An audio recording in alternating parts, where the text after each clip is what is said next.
In 1858, Frederick Law Olmsted partnered with English designer and draftsman Calvert Vaux to realize a plan for the largest man-made urban public park to be located in the center of Manhattan. It was a seamless blend of modern technology with ageless aesthetics that celebrated the sublime American landscape. Central Park utilized ideas that heavily influenced park design for over 150 years. To this day, public parks and landscapes draw from Olmsted and Vaux's ideas, which can be summarized in his design strategies.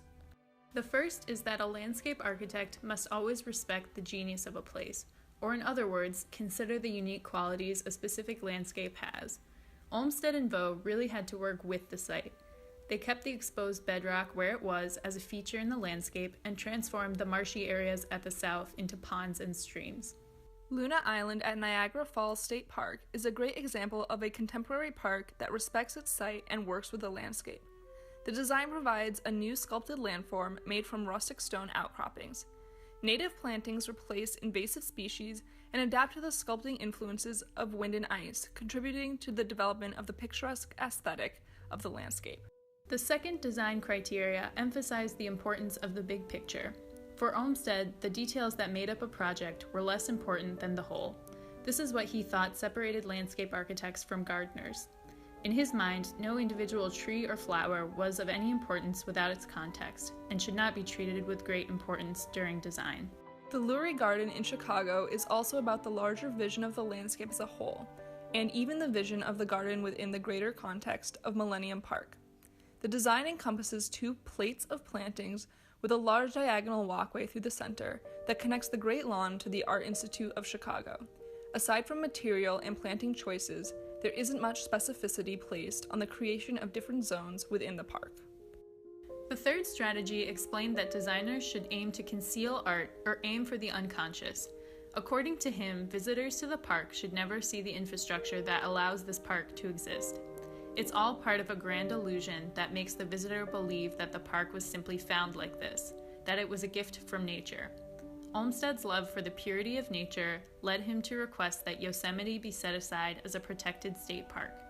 Eventually, this led to the creation of the country's state and national park systems. Olmsted's desire to create spaces that felt as though you were deep in the wilderness led to some creative solutions when it came to design. Throughout Central Park, enormous infrastructural systems are hidden from sight. There are a series of transverse roads that cut through Central Park for efficient traffic patterns that are hidden from view. Olmsted may have gotten this idea from some of the parks in Paris. Most of them, including Bois de Boulogne and Bouchemont, have railways hidden in the park unbeknownst to most visitors. The fifth concept was to avoid fashion for fashion's sake. Olmsted and Vaux were critical of certain aspects of the parks in Paris and London. The 5 Parisian parks all used man-made concrete details that were supposed to look natural, which was at the forefront of technology at the time. Joseph Paxton designed impressive structures that allowed an English garden to host lilies from the Amazon. However, Olmsted and Vaux kept the design of Central Park rather simple, using native plants and only the Metropolitan Museum of Art as a built structure within the park. Olmsted's idea that novelty does not have a place in landscape architecture continues to be valued today. Often designers strive to achieve timelessness in their parks. These are places that will continue to be used and loved for centuries. One of the reasons that Olmsted has had such an impact on contemporary landscape design was his desire to stand for something. He believed that one should only design if there was a strong reason to do so. This began with his trips to Europe, specifically England. In England, he visited Hyde Park, Birkenhead Park, and Prince's Park. When he saw what these public parks offered to the citizens of the cities they lived in, Olmsted decided that America needed these types of landscapes. He felt that bringing nature to the average person benefited society as a whole and was essential for the growth of America. After Central Park's success, Olmsted went on to design Prospect Park in Brooklyn and the Emerald Necklace in Boston. Both projects intended to enhance the lives of the residents of the city by providing them with much-needed green space. Possibly ahead of his time, Olmsted also believed that utility trumped ornament. He felt that if the park worked in terms of drainage, self-sustained growth, and creation of habitats for native species, the park would in turn be beautiful. For him, attempting to create beauty for the sake of beauty was counterintuitive. If the park was designed and run correctly with a focus on utility, the park would be beautiful. Fresh Kills Park in Staten Island follows the same logic. The sheer fact that the site is a brownfield increases its complexity in terms of the amount of existing and planned engineering. However, it also combines the restoration of various landscape ecologies, the space for recreation and public art, and support for major traffic infrastructure that goes through the site.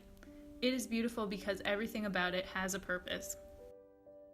Finally, Olmsted felt that designers often over-design spaces. He preferred to keep much of the space natural, or at least appear natural, to take advantage of the beauty that nature could offer. In a letter he once wrote to Calvert Vaux, he considered this to be the reason that they had been so successful, that they had not overdone it.